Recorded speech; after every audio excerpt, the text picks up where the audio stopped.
Одинский район. Кстати, тут Что вы? Лук уже Хочется Монгольский район. Да, Да, лук это я просто не видел. Вот характеры, вот видите, вот здесь это получается то, что они, это рубец, да, вот это то, что, а вот это книжка, кажется, вот слева, там зум-то сильно, характеры, вот и ветками, это одно из блюд будет, понимаете? Блогеры всяк, и видишь, она идет. Рена, шана яхататна, бузового яхататна, ямарва ебал. Надо сырый-то что, сырой таскать. Сырым попробуйте, а потом шана. Вот и ветками.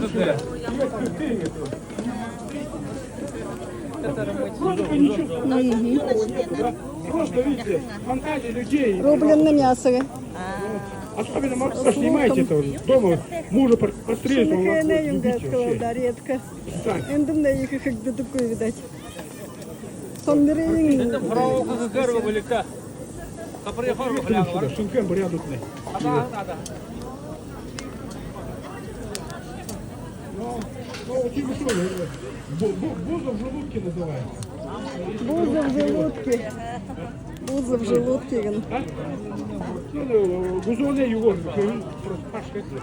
Бузовый мы же никуда не демонстрируем, если ребята вот сюда. Я прям идем.